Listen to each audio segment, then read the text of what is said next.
So we are kicking off with the segment that covers everything you could possibly watch on every kind of platform available. So it's not just DVDs and Blu-rays, it is obviously VOD, video on demand and everything else under the sun, except the kitchen sink. I'm going to kick this off with a film that I absolutely loved.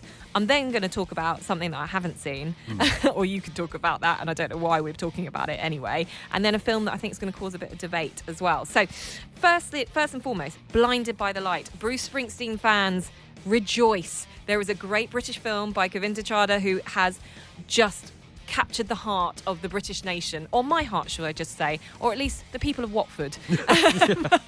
And it is a really lovely story set in the 80s about a kid who becomes obsessed with Bruce Springsteen, and it completely dictates his life. It's a true story. It's got an amazing soundtrack, and it's something that I think will lift your spirits hugely. What do you want?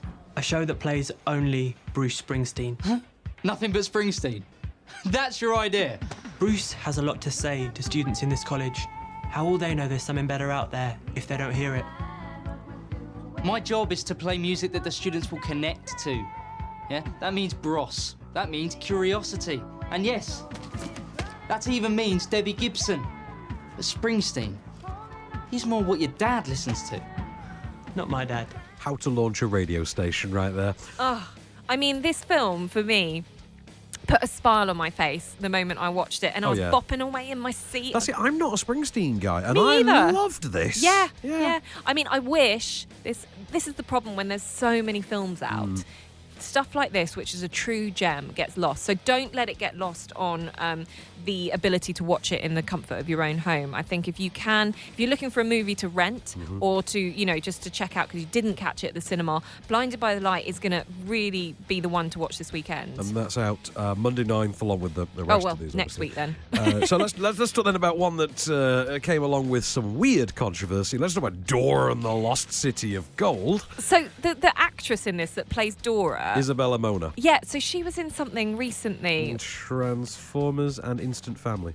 No, but there was a Christmas movie on Netflix. Of course it was. What other movies are on Netflix? And I was like, she's really good for this. Yeah.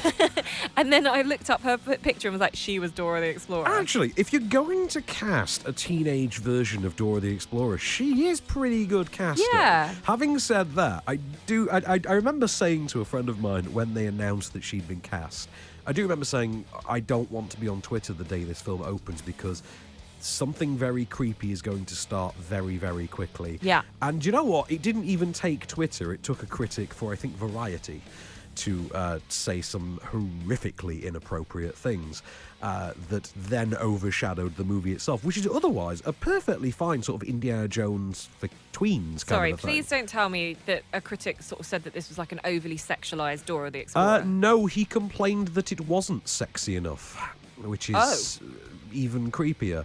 And he went into some elaborate detail on the subject. Me, personally, I found it more amusing. Yeah, I know.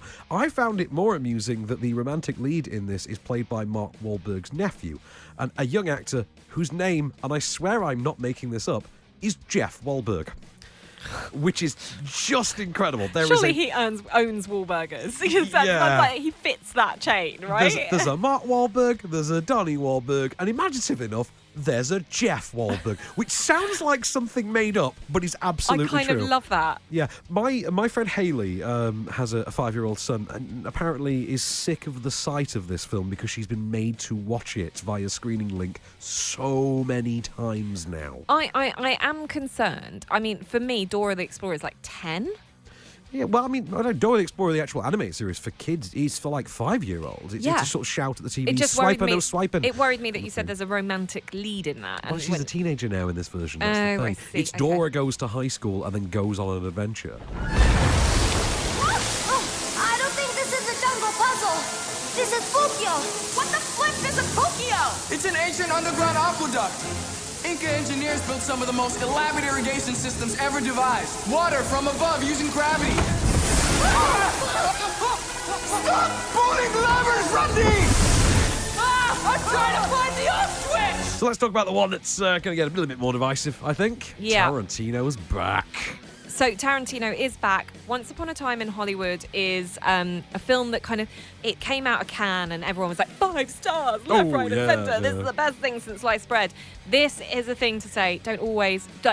Actually, do you know what I'd say? Trust your gut. Don't always trust a critic on this. I loved it, but I can appreciate people who don't. I didn't love it. Did you For not? me, Fine. this was subjective, very subjective. This was 2 hours of walking around a backlot with Brad Pitt and Leonardo DiCaprio chatting, and a few weird things happen. Not Tarantino enough stuff happens. And then the last 40 minutes, we actually get the storyline, which is all about the Manson family. And you're like, where has this been the whole bloody time? But me personally, I was more invested in the whole Brad Pitt may have killed his wife element. But yeah, but it was so almost underplayed and just. Do you know what? The best thing about this. And I know we're gonna play you a little bit from it, but the best thing about this for me is the dog food scene. Very true. You know, I gotta look after my dudes. Hey, and if your dudes were a better match for me, I'd say, oh, okay, you got me. But that's not the case, and you know it. He's a great match for me. Yeah, no. Hey, you could do anything you want to him.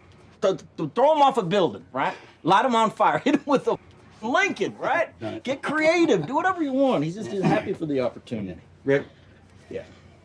I don't dig him. Kurt Russell's little cameo there, and it is a film of cameos, and there was that controversial sequence with Bruce Lee as well. But you know what? I heard all the hype about that, and then suddenly I was like, oh, come on. Like, you know, it's its own wonderful PR machine. This is a classic case of a celebrity director garnering an audience in. Fair. That is absolutely fair. I will go with that. I mean, Tarantino is arguably the most sort of celebrity director there is. You know, next to Spielberg even. Yeah.